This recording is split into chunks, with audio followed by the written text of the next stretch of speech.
After a decade of successful Marvel films, it's hard to imagine there was a time when these pop culture icons were once social taboo.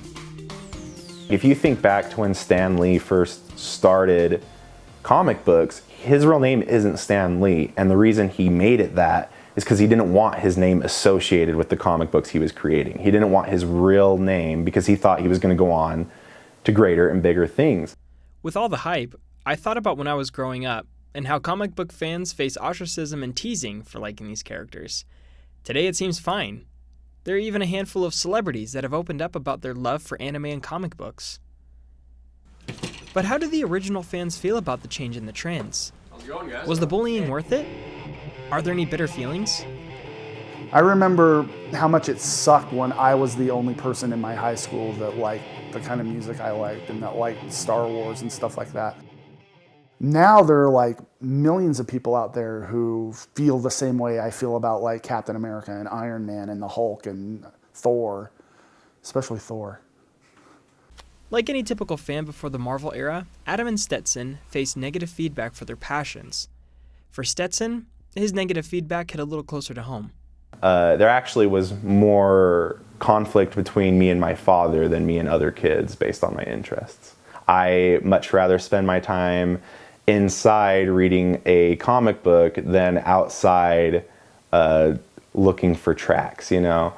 And I don't know why it bothers him so much, but it does to a certain extent, to the point where like, even at Christmas, when I remember last Christmas, I got a Michelangelo pillow from my sister. And my dad's first comment was, "Oh, I thought we weren't getting him any stupid stuff this year." You know, and so it's always been that way. This is so pointless. This is so stupid. You're investing so much time and so much money and so much energy into these fictional characters that don't exist. Don't you feel like you're wasting your time? Despite the setbacks, Adam and Stetson have more personal reasons to enjoy the fandom. Everyone needs an escape. And sometimes when reality gets too hard, my comic books are my escape, or my movies are my escape. And it's not a world that I need to hide in from reality all the time, but it's something that can make reality a little bit brighter and just give you the first steps into looking towards something more hopeful and something to aspire to. In fact, Spider-Man 2 is my favorite superhero movie of all time. Really? Because that's a version of Peter Parker that I totally see myself in. You know, the guy who can't do anything right. You know, he keeps trying, but he keeps screwing up, and all he can do is like pick himself up. And the reason why he's a hero is that he keeps picking himself up. And the reason why I'm not a hero is more often than not, I'm like, I'm just going to stay in bed. What brings me back into it has to be the way these fictional characters make me feel. Like, I understand that they're fictional. I understand that I'm never going to meet Captain America, and he's not someone I should idolize to the point where it's like, oh, I'm going to be Captain America someday. But the ideals that these fictional characters actually stand for are inspiring. As a movie critic, Adam has mixed emotions about the popularity of comic book heroes. Yeah, there's definitely a little bit of like, you know, I paid my dues. I've been through this my whole life. You guys are just showing up a little bit. But for me, it's a lot more like, you know, it's just like, okay, I wasn't crazy.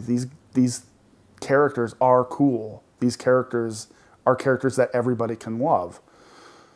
So it's kind of validation, and it's, you know, it's kind of heartwarming to see people like, hey, man, you know, like see somebody walking around in a Groot t-shirt and like, hey. To be sitting waiting for like an Infinity Wars or something like that to the movie to start, and to be able to like just talk about how cool these characters are with like people that I don't know who are just sitting there, you know, and how excited they are, because their excitement makes me more excited, you know, and it's kind of cyclical and infectious. Despite a tainted relationship with his father, Stetson was able to have an experience with a personal hero that affected him beyond what most fans would experience. It's my least favorite part of the costume, but it's necessary for the neck. What did you call it again? I called it a head condom. My nipples aren't see-through, are they? No. I hope not. I haven't worn it yet. I actually just got it about 3 weeks ago in the mail, so I haven't had a chance to try it out or wear it yet. Do you plan on wearing it?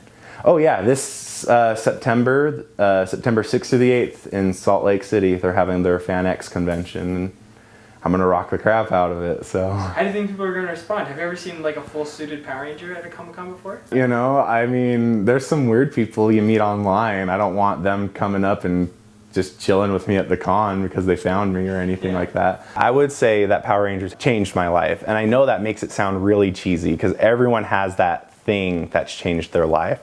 Some people, it's been the military. Some people, it's been school. For me, it's Power Rangers. But it's not just because I'm a fan of the stories or the action or the really cool costumes. It's specifically the relationship I made with the Power Rangers as a child and how it affected me as an adult. This last year at the Salt Lake Comic Con, my second favorite Power Ranger of all time attended. His name is Jason Font, and he played the red Time Force Power Ranger. And this is a guy I grew up watching. This is a guy I watched on TV, and he, you know, as a kid, just instilled this motivation to be a superhero in you. And I went to his Q&A panel, and someone asked him, "What advice can you give someone on achieving your goals?" And he answered them, "Get up and do it. If you sit there and just talk about the things you want to do, you're not going to do anything about it. Sometimes it just takes a little action for you to achieve goals and be successful." And that really stuck with me because every year I had been, oh, I want to be a Power Ranger, but I'll wait till next year to lose weight. Or, oh, I want to get fit and I'll wait till next year, or I'll wait to an appropriate time. Because even past the cosplay, I've always wanted to lose weight and just be healthier. But him saying that stuck with me. I finally set out to do that. I started eating better. I met up with a coworker who went to the gym every day at 7:30 in the morning, and I went with him every day. And that was my first steps. Along the way, I've picked up other tips and have gotten help from other people. And since then, October 2017, I've went from 300 pounds to 230 pounds. Yeah, so I've lost a total of 70 pounds, and I do give most of that credit to this Power Ranger because of the words he said. I actually ran into him again at the Emerald City Comic Con in Seattle and told him my story, and he even was like, "I said that?" So he didn't even remember answering that question, but it stuck with me, and it's still staying with me, and it probably will until I die. Adam's optimistic about the future.